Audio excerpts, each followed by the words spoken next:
Lily, les danseuses et les roses. Texte de Louise Varenne, illustration de Guilherme. Lily habitait une maisonnette au centre de la ville. Les pièces étaient petites et sombres. Elle s'ennuyait un peu car elle n'avait ni frère ni sœur. Ses parents partaient souvent travailler à l'extérieur et elle devait s'occuper toute seule. Alors, quand elle le pouvait, elle partait à pied en direction du grand jardin tout près de chez elle. Un jardin dans la ville, immense avec tant d'arbres et tant de fleurs qu'elle aimait s'y promener et s'y perdre. Lorsqu'elle s'y rendait le matin, les fleurs se réveillaient et se penchaient sur son passage. Elle déposait à ses pieds des perles de rosée. Lily leur disait « Bonjour mesdames les fleurs !» et elle souriait et les fleurs semblaient lui sourire aussi. Elle se dirigeait vers le grand chêne et s'appuyait sur son écorce. Les grands bras de ce majestueux arbre semblaient la protéger.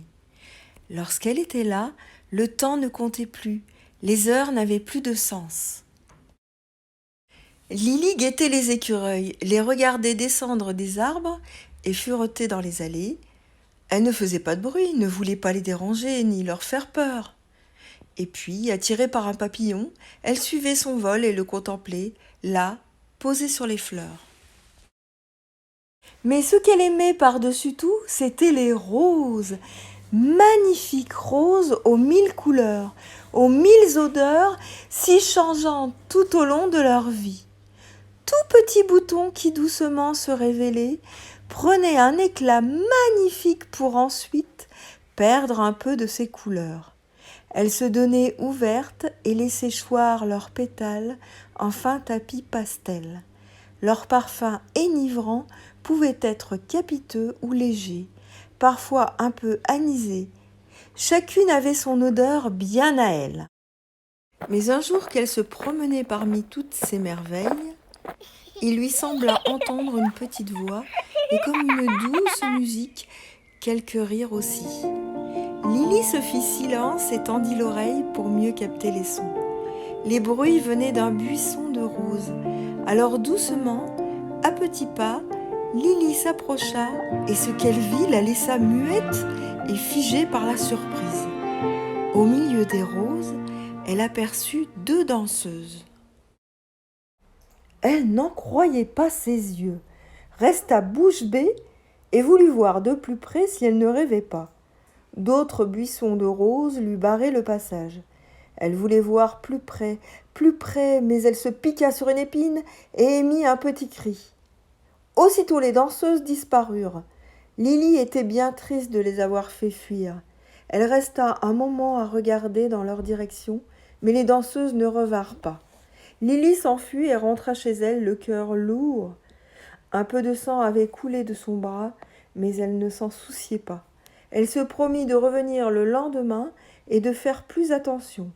Le lendemain, elle ne vit rien. Les autres jours, non plus. Lily finissait par se dire que ce n'était qu'un songe. Mais un matin, alors qu'elle n'y croyait plus, elle entendit de nouveau la petite musique et les rires. De peur de voir fuir à nouveau ces petites danseuses, elle s'assit gentiment dans l'herbe à l'ombre d'un buisson. Tandis qu'elle écoutait la musique, quelle ne fut pas sa surprise de voir, sautant de rose en rose, entre grands jetés et entrechats gracieux, les petites étoiles. Les notes d'un piano jouaient la partition. Ces ballerines tournaient dans des fouettés à donner le vertige. Lily admirait ce ballet, caché sous les volubilis. Ses yeux étaient rivés sur les pas, sur la grâce. Elle n'osait plus bouger. Puis, comme par magie, les belles disparurent au cœur des roses. Lily, tout envoûtée par le spectacle auquel elle avait assisté, se remit en route pour la maison. Lorsque sa maman revint de son travail, Lily courut dans ses bras et lui déclara « Maman, je veux être danseuse !» Lily n'avait jamais émis le souhait d'avoir une activité. Sa maman trouva l'idée charmante et inscrivit Lily au cours de danse le plus proche. Lily voulait danser comme les danseuses des roses et elle savait qu'elle mettrait tout son cœur à apprendre, même si la discipline s'avérait ardue. Lily était motivée. Lily devint une danseuse étoile et elle demandait à avoir toujours dans sa loge un bouquet de roses.